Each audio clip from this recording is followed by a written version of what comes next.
very common tendency at most companies is when they're looking for new ventures is to try and build on existing skills. Like, okay, we know how to do this pretty well, so how can we extend that to some other space? Or, we have this capability, we have this kind of knowledge, whatever, how can we extend this? And this gets into the title of your book and the concept of working backwards, and also the future press release idea. Explain how that works. Yeah. So the skills forward approach that you described is what a lot of companies do. They look at what we are good at, and what how can we can nudge into a market, a SWOT analysis, what our competitors are doing.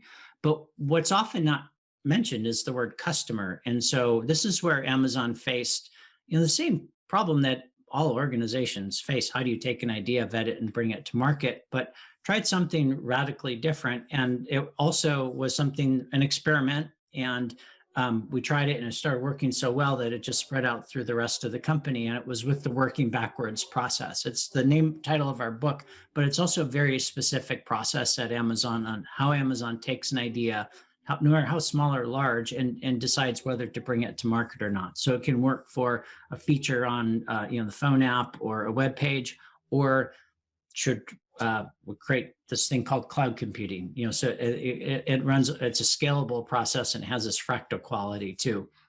But at its heart, it's really starting from the customer experience and then working backwards from that. Sounds easy, but it's actually it's quite hard, and it takes many iterations. So the working backwards process, one is it's an iterative process, and the tool that you use is a PR FAQ document. So it's a written document, a press release, and an FAQ. So the very first thing you have to do is you have to write a press release about what is the customer problem I'm trying to solve, what is the solution, and why is it good for the customer.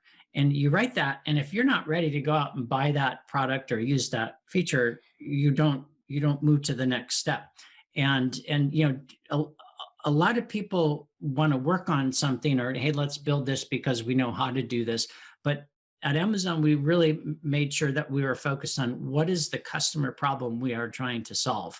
And then the second part is, after you write a few versions of the press release, you also have a FAQ document, and there's broken up into an external and an internal FAQ. So the external FAQ are questions and answers that you'll ask and answer to the press or to customers. How much is this product going to cost me?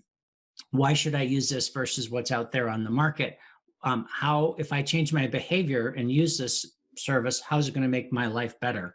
So those are types of external facts, and you really have to go through in detail, explain that. And that again is challenging. If you don't crisply define your problem and you can't convince the customer, then you rewrite that. The internal FAQs are all of the tough problems that you are going to have to solve as an organization, and how you have to organize in order to go solve them. There could be unsolved technical issues that you need. You don't know how to bring it to market yet. What is so are we going to use a direct or partner sales force? How are we going to build this product with a bill of materials under $150 with these sets of features? And when you're going through this process, you realize, and the process tells you what skills the company needs to acquire in order to develop this solution, versus the company saying, what skills do I have, therefore what can I build? And those are two very different paths. And so with the digital path for Amazon, we were not a device maker, and we started going through this process and realized that in order to build a great e-reader, we needed to control that device, because that's where a lot of the innovation was going to happen. We didn't want to outsource that. And we also wanted to control the customer experience there.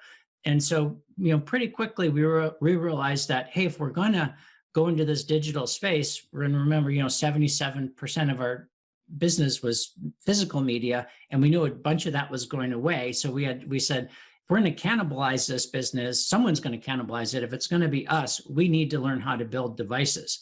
And we had never done that before, and we had to it took a number of years to essentially get that capability. And not only turned into Kindles, but now you look at Alexa devices, Ring doorbells, and it really proliferated. But that is something you wouldn't get with a skills forward approach versus a working backwards approach. The process tells you what you need to do in order to solve a customer problem. I hope you enjoyed this Brainfluence brief. If you didn't, help me out by telling me why in a comment. But if you did find some value, please give it a like and don't forget to subscribe. The full episode is available on YouTube and audio outlets like Apple, Spotify, and Google. Visit rogerdooley.com/podcast for a formatted text version plus links and other resources. Thanks for tuning in.